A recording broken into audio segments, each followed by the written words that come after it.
Hi everyone, this is Carmen Alana Tibbetts from the Agosia Art Studio, and I am just going to put this up because doing the captions, they always get the name wrong. So that is Agosia Arts, not the name of a casino that is nearby here, strangely enough. And you are watching session 2 of Creativity from Almost Nothing. So I hope that you worked on session 1 and you did the homework. Not many people have posted yet. I'm going to keep going through the exercises and posting things there so that we have some more images for people to look at, because what we're going to be doing is something simple every day, every session. I'm hoping people will post the results on their homework because those images will become a pool for exercises later on this week and then next week. So I really do want to see what you do. I know it's simple stuff, and you may be thinking, what the heck? I mean, what is the value of this? The value is actually quite large, and I am not going to talk about that today, maybe tomorrow, but do go through the motions, go through and do the things. Yesterday, the homework was about making lines in rectangles, and that sounds super simple, and people are like, well, you know, maybe this is just a waste of my time. No, there's a reason for it, and a lot of the time creativity art classes start with this simple stuff, and there is a reason for it, and the reason is that these exercises work. So the purpose of this whole series, Creativity from Almost Nothing, is learning how to be creative. And that's a big topic. There's a lot of stuff that's written about it. People have all different kinds of opinions about it. Neuroscientists do research about this topic. And we're all working on how to be more creative in our lives, in our jobs. It doesn't matter what kind of job you do. Everybody has to come up with ideas to do something new. So what is it that we can do to foster that creativity? And the key is that we've actually forgotten, as adults, we have forgotten how to be creative. As I said in session 1, it's natural for kids, right? So they're going out there and they're running around and they're singing songs and they're making up dances and they're drawing all kinds of crazy things. And when they're a little bit older and they've mastered some language skills, they start writing all kinds of crazy things. So we forget that in our puberty years. We just sort of put that away somewhere, and then we never get it back. So creativity is learning how to get all of that back. And what it is an openness. So what we have to do is learn those things the kids already know. So how is it that we learn anything? If you go to school, if you've been to graduate school or elementary school, or you went to automotive repair school, you learned how to do something. You mastered a set of skills. And so what is it that we do when we're learning? How do we know when we have learned something? Now, as an educator, I can tell you with great assurance that most of the time when students think that they know that they've learned something, they actually haven't. Mastery is a completely different thing. So what learning is not just memorizing a whole bunch of facts or learning how to do a series of motions or learning how to use a particular tool in a particular manner. Real learning is being able to hold that information in your head. That's part of it, having all that information there, and then being able to utilize it for something else. So the thing is that most of the time, people think that learning stops when you have remembered all of those facts or how to use that tool. But that's not really the learning. The learning doesn't take place until you do something with it. So that's when knowledge becomes useful. And knowledge is a big word. And so I'm not going to go too much into that. But the key to remember for creativity is that learning is something that you do. You have to work with it. And that takes different forms depending on what the particular topic is. So the key here is practice. You have to work with it. So this is something that as adults we don't want to do. We think that's a waste of our time. So we have a list of all the things that we have to memorize. We memorize them and they're like, okay, we're done. We are a pro, right? But it just doesn't work that way. So we go on then, we've memorized all the parts of a cell or, you know, all the parts of an engine or whatever it is.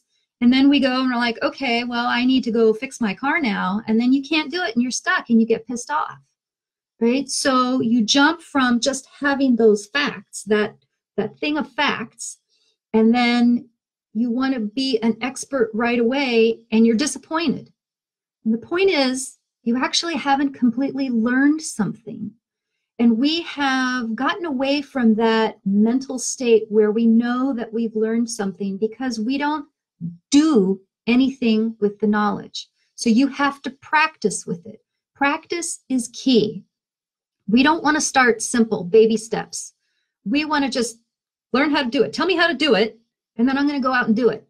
Right? So we start an exercise program, and I need to lose 50 pounds. So they always say, start simple. 10 jumping jacks, 5 push-ups. And you're like, no, I don't want to do that. I'm going to do 50 push-ups. And then what happens? You injure yourself, or it's too hard, or you have a horrible time, or it's painful, and you quit.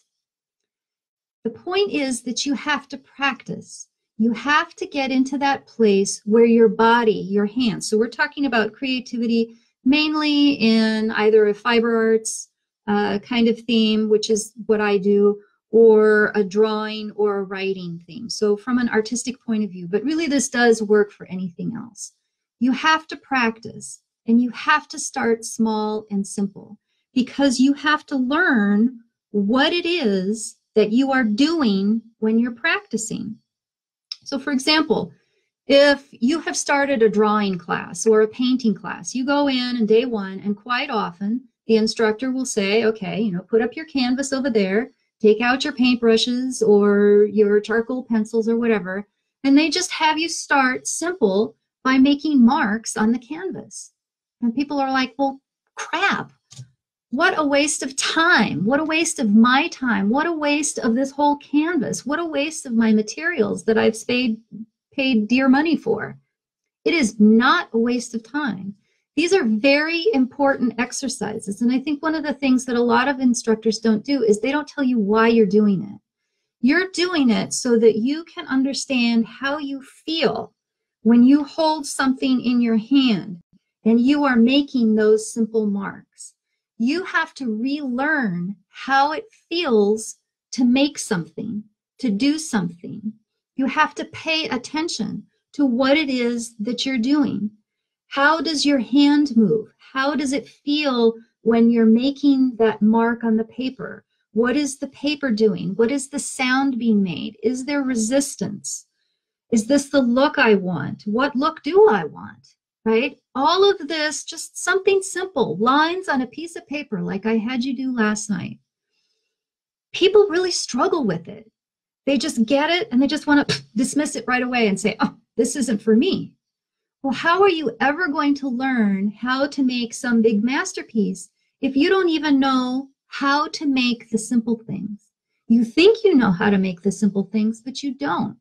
So maybe you made 4 or 5 boxes of marks on paper like I had you do last night. I said, just do some lines. And I'm giving you, when I do the homework, it's wide open, right? So just do some lines and boxes, which you were going to do last night. And people really struggle with this because they're like, well, I don't know how to do that, right? She's like, well, what does she mean, lines and boxes? Are they supposed to be short lines, fat lines? What size of box? What kind of box? Are my boxes straight enough?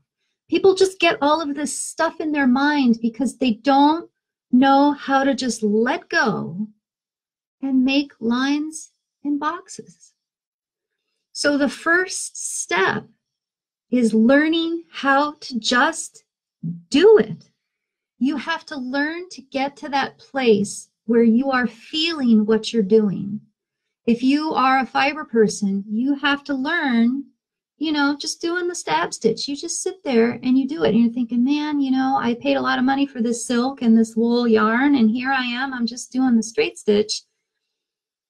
It has value. All of those little samples, all of those little things, they're important because you are learning how you work. And that work with your hands, you have to work with your hands, not just with your mind. There's something about the combination of your mind and the intention to do something and the actual doing of it with these amazing tools that you have. Okay, so you have to learn what it feels like in that place. Part of the exercise last night was to have you start from that feeling of disconnection. So I had you do those electrocution spirals, Linda Berry's electrocution spirals, which I think is great because you're focusing on something, but you're not focusing, right? You're doing it and you're thinking about it, but not thinking about it. So part of it is getting into that place where there's that disconnect, where you're just kind of open to something and then just starting to make those marks, okay? So what I'm having you do, it's really simple, these first couple of sessions, is learning how to do, okay? So starting small is important, and you want to have a place where there is no pressure. So are your lines thick enough or dark enough?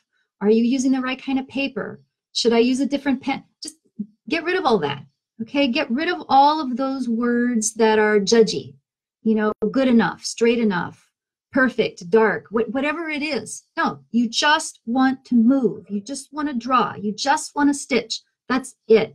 You have to learn how to get to that place. And then when you have arrived in that place, what does it feel like mentally and physically? You have to learn how to pay attention to these things, okay? Now, as you start practicing with this, you may find that it becomes boring, okay? So I'm going to challenge you. I'm going to have homework. It's similar to last night. And you're like, oh man, you know, I'm doing these whatever's in the boxes, and this is just flipping boring, you know? So what I want you to do is just work through the boring and keep going.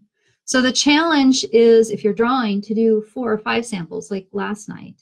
But I'm challenging you to do 40 or 50 without thinking.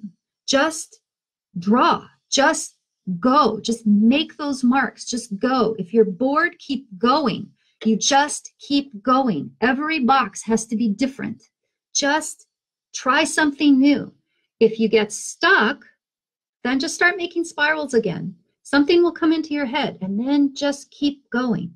Just work through it. Learn what that feeling is, the doing, okay? The boringness is your mind in a different kind of state. It wants to go somewhere else. You're like, oh man, I want to do right? What boring is, some people think that boring is actually having too many options, and your mind is so wild that it kind of freezes up in a way and it wants to go somewhere else instead of focusing on what you're doing right now, okay? So work through it, see if you can do it.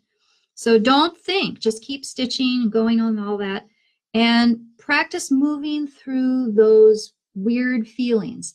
You might say, well, you know, I'm doing this, I've done 10, I've done 3, and I'm stuck. I can't think of another way to do it, okay? If that happens, if you get stuck, no ideas come. And remember, this is the point of this whole series, is to foster new ideas. Then just start drawing the spirals again. Okay, just do that until something comes into your mind. Don't judge it. Don't worry about whether it's good enough or if it's weird or if it's too small or whatever. Just start making those marks. That's what you want to work at. Okay, so the homework for today is boxes filled with curved lines. So if you're stitching, you're going to be going for my maybe 2 to 3, but you know, I'm going to challenge you to try it with drawing and do 40 or 50. That would be amazing, okay? And it can be any kind of fabric, right? People just, you know, they always say, oh, well, it has to be nice, perfect white fabric. No, it could be dark fabric. It can have fabric that has a pattern. It can be fabric that has a texture. I don't care. Nobody's judging you. Remember, we're not going to be making comments about anything.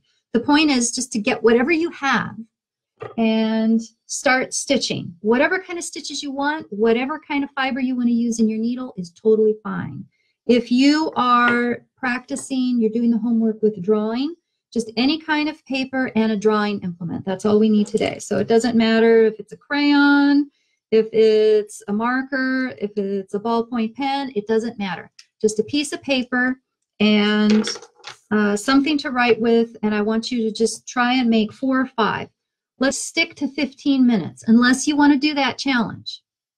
Okay, now, if you are somebody who is coming into this series and you have not yet seen the first session or the first few sessions, if you're coming in a little bit later, start with session 1, because we're going to be building as we go along. Okay, so what I want you to do for homework number 2 is you're going to be filling boxes with curved lines. Okay, curved lines, not straight lines like this, like yesterday, curved lines today. Same materials as session 1. I want you to start with the electrocution spirals like you did last time, but this time I want you to do them for the length of time that it takes you to say the ABCs out loud. So that's what I want you to start with. Okay, so A, B, C, D, however long it takes. If you want to sing the tune, that's fine too, or you can just say it, that's fine. You want to get to that point where you're just kind of a little discombobulated, that's when you start. Okay, so we're starting from a place of altered perception. Okay, do as many as you can in 15 minutes, and please post your homework results on the session 2 photo album on the Creativity from Almost Nothing page. So that's it for today. I'll see you again tomorrow, same time. And of course, you don't have to watch live. You can watch, I'm putting this up on YouTube and a couple places on Facebook. So until tomorrow, until session 3, happy homework. Bye-bye.